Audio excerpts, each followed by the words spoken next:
వచ్చేస్తామబ్బా.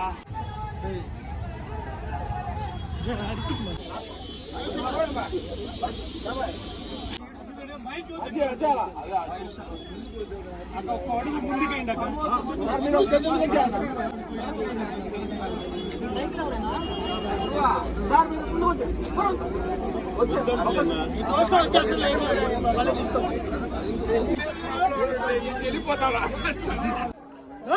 జరగండి అన్న ఒక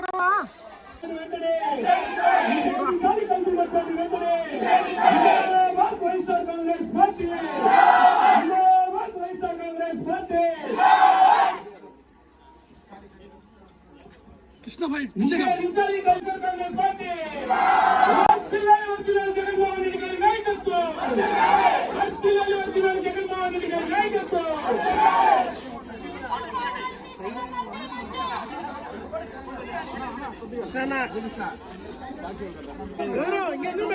నువ్వు తీసుకోవడానికి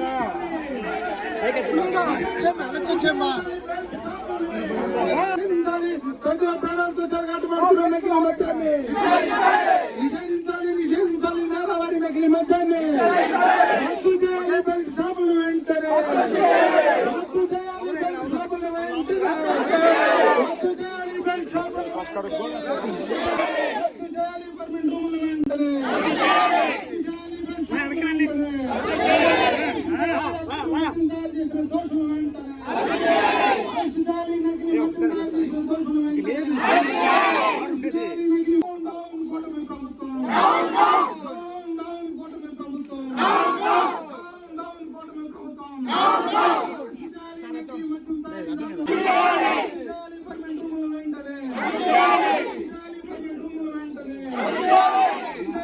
దోషులు వెంటనే ప్రాణాలతో చెలగాట మాడుతున్న నకిలీ నిషేధించాలి, నిషేధించాలి ప్రజల ప్రాణాలతో చెలగాట మాడుతున్న నకిలీ మద్యాన్ని నిషేధించాలి, నిషేధించాలి ప్రజల ప్రాణాలతో చెలగాట మాడుతున్న నిషేధించాలి, నిషేధించాలి, నిషేధించాలి నకిలీ మద్యాన్ని నిషేధించాలి, నిషేధించాలి నకిలీ మద్యాన్ని రద్దు చేయాలి, బెల్ట్ షాపులు వెంటనే రద్దు చేయాలి, బెల్ట్ షాపులు వెంటనే రద్దు చేయాలి, పర్మిట్ రూములు వెంటనే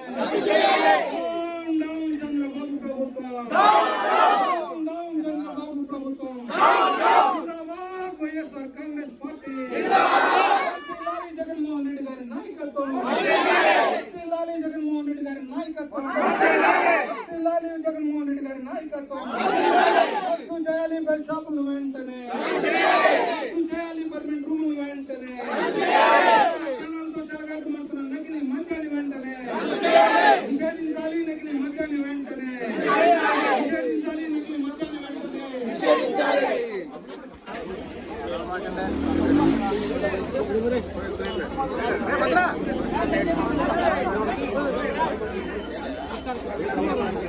బ్యాంక్ పడిపోతుంది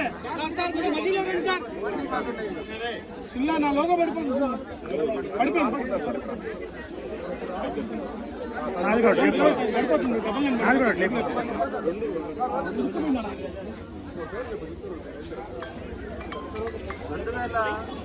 2019లో జగన్మోహన్ రెడ్డి గారి ప్రభుత్వం వచ్చే ముందు మనం పరిపాలన చూసినాం.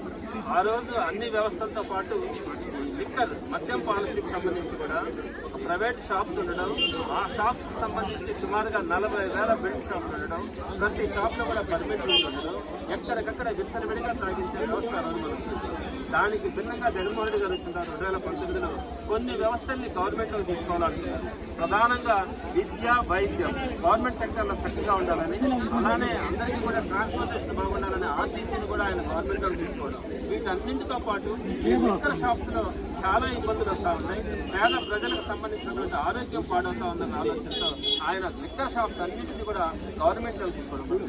గవర్నమెంట్లోకి తీసుకున్న తర్వాత అక్కడ మనకు జరిగినటువంటి మంచి ఏంటంటే, రాత్రి సుమారుగా 10 గంటలకు క్లోజ్ చేయాలంటే 9:55 కల్లా షాప్స్ అన్ని క్లోజ్ చేసి నైట్ టైం ఎక్కడా కూడా మనకి లిక్కర్ అవైలబిలిటీలో కూడా ఉండేది కదా. ఆ రోజు ఎక్కడా కూడా పర్మిట్ రూమ్లు ఉండేది కాదు, ఎక్కడా కూడా బెల్ట్ షాపులు ఉండేది కాదు. అట్లాంటి ఒక మంచి వ్యవస్థను తీసుకొచ్చి ఏవైతే గవర్నమెంట్ డిస్టర్బెన్స్ ఉన్నాయో వాటి నుంచి మాత్రమే లిక్కర్ రావడం, కానీ దానికి సంబంధించి ప్రతి బాటిల్ని కూడా స్కాన్ చేసి ప్రతి ఒక్కరికి కూడా అమ్మినటువంటి పరిస్థితి మనం ఆ రోజు చూస్తున్నాం. దానికి భిన్నంగా జగన్మోహన్ రెడ్డి గారి ప్రభుత్వం ఈ కూటమి ప్రభుత్వం రాగానే అన్నింటినీ కూడా ప్రైవేట్ పరం చేయడం, దానికి ఒక ట్యాగ్ పెట్టి పీపీపీ అని కానీ P4 అని కానీ ఈ 2 పేర్లు పెట్టి ప్రతి దాన్ని కూడా ప్రైవేట్, అందులో కూడా వాళ్ళకు సంబంధించినటువంటి ఎమ్మెల్యేలు మంత్రులుగా వాటన్నిటిని కూడా కేటాయించే క్రమంలో లిక్కర్ షాప్స్ కూడా మీరు ఒక్కసారి చూసుకోండి. రాష్ట్రంలో మన నెల్లూరు సిటీ నియోజకవర్గంతో సహా ప్రతి నియోజకవర్గంలో కూడా అన్ని కూడా ఎమ్మెల్యేలు మంత్రులు వారే స్వయంగా వాళ్ళే వేసి ఈ అన్నింటినీ కూడా షాప్స్ అన్నింటినీ కూడా వాళ్ళకి హ్యాండ్ అవుట్ చేసుకోవడం, వేరే వాళ్ళకి షాప్స్ వస్తే కూడా వాటన్నింటినీ కూడా బలవంతంగా వాళ్ళే తీసుకొని రన్ చేసేటువంటి పరిస్థితి చూస్తూ ఉన్నాం. ఒక మంత్రి స్వయంగా ఈ లిక్కర్ షాప్స్ నడుపుతా ఉన్నప్పుడు అక్కడ టైమింగ్స్ విషయంలో కానీ, అదేవిధంగా బెల్ట్ షాప్స్ విషయంలో కానీ, పర్మిట్ రూమ్స్ విషయంలో కానీ, లేదా ఏదైనా నకిలీ మద్యం ఆ షాపులో అమ్ముతా ఉన్నా కూడా ఏ అధికారైనా కూడా అది మంత్రిదని తెలిసిన తర్వాత, అది ఒక ఎమ్మెల్యేదని తెలిసిన తర్వాత ఆ షాప్ మీద ఎటువంటి పరిస్థితుల్లో రైడ్ చేయడం కానీ, ఆ షాప్ మీద కేసులు నమోదు చేయడం కానీ ఏ అధికారి కూడా సాక్షించే పరిస్థితి లేదు. అట్లాంటి వ్యవస్థని ఈరోజు మనం కళ్ళ ముందు చూస్తా ఉన్నాం. స్వయంగా ఎమ్మెల్యేలు మంత్రులు వాళ్ళే పాటలు పాడుకొని వాళ్ళే లిక్కర్ షాపులు రన్ చేస్తా, వాళ్ళే బెల్ట్ షాపులు ప్రోత్సహిస్తా ఉంటే ఈరోజు ప్రజలు ఎవరికి చెప్పుకోవాలా అన్నది అర్థం కావడం లేదు. వీటన్నిటికీ తోడు ఈరోజు నకిలీ మద్యం, మనం మదనపల్లిలో చూసినాం. అక్కడ ఒక పెద్ద మ్యానుఫ్యాక్చరింగ్ యూనిట్, దానికి ఒక పర్మిషన్స్ ఉంటే ఏ విధంగా అయితే ఒక పెద్ద ఇండస్ట్రీ రన్ అవుతుందో ఆ విధంగా పట్ట పొగలే అందరూ చూస్తా ఉండగానే అక్కడ అది కూడా అడవి లాంటి ప్రాంతంలో కాదు, ఊర్లలోనే అటువంటి మ్యానుఫ్యాక్చరింగ్ యూనిట్స్ పెట్టి ఒక 10 రూపాయలకి క్వార్టర్ బాటిల్ని తయారు చేస్తా ఉన్నారంటే దాంట్లో ఎంత విషపూరితమైనటువంటి కెమికల్స్ ఉన్నాయనేది మీరు అర్థం చేసుకోవాలా. ఈ మధ్యకాలంలో మనం చూస్తా ఉన్నాం, ఎక్కడ పడితే అక్కడ కొట్టి చంపేస్తా ఉన్నారు. ప్రధానంగా దానికి సంబంధించినటువంటి అయితే గంజాయి ఒకటి, రెండోది చీప్ లిక్కర్లో కూడా కల్తీ మద్యం, దానికి సంబంధించి కెమికల్స్. ఈ రోజు కనుక మ్యానుఫ్యాక్చరింగ్ యూనిట్లో కనుక చీప్ లిక్కర్ తయారైతే రేపటికల్లా షాప్స్కి వస్తూ ఉంది. కనీసం 3 నెలలైనా కూడా అయితే దాంట్లో ఉన్నటువంటి విషపూరితమైనటువంటి ఏదైనా ఉంటే అవన్నీ కూడా అబ్జర్వ్ అయ్యేదానికి అవకాశం ఉంటుంది. అలా కాకుండా ఇమీడియట్గా ఎక్కడైతే తయారవుతా ఉందో ఆ కెమికల్స్ తీసుకొచ్చిన తర్వాత రోజుకల్లా షాప్స్లో కానీ బెడ్ షాప్స్లో కానీ అమ్ముతా ఉన్నందువల్ల ఈ రోజు దాన్ని తాగి వారందరూ కూడా ఆరోగ్యాన్ని పాడు చేసుకుని అనేక మంది ఈరోజు చనిపోతారు. దీనికి సంబంధించి మ్యానుఫ్యాక్చరింగ్ యూనిట్లో ఉన్నటువంటి మీరు కేసులు పెట్టారు, కానీ వాటి ఇప్పుడు ప్రతి జిల్లాలో కూడా ప్రతి నియోజకవర్గంలో కూడా ప్రతి షాప్లో కూడా వాటన్నింటినీ కూడా సప్లై చేస్తారు. అక్కడ ఎవరైతే సప్లై చేస్తారో ఈ సర్కిల్ అంతా కూడా ఎవరైతే రన్ చేస్తూ ఉన్నారో వారి మీద ఎక్కడ కూడా కేసులు పెట్టేటువంటి రకరకాలైనటువంటి ప్లేసెస్ నుంచి ఈ రోజుని కూడా నకిలీ మద్యం ఈ రోజు నెల్లూరు సిటీ నియోజకవర్గంలో కూడా ఇదంతా కూడా సప్లై అవుతుంది.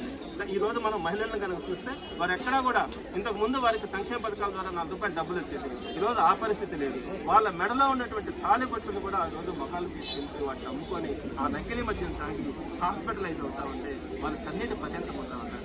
ఇటువంటి విషాదకరమైనటువంటి పరిస్థితులు చూసిన తర్వాత జగన్మోహన్ రెడ్డి గారు ఈరోజు అన్ని నియోజకవర్గాల్లో కూడా ఎక్సైజ్ ఆఫీసర్స్ దగ్గర వైఎస్ఆర్సీపీ తరఫున డిమాండ్ చేస్తూ విజ్ఞాపన పత్రాలు ఇవ్వమని కూడా చెప్పడం జరిగింది.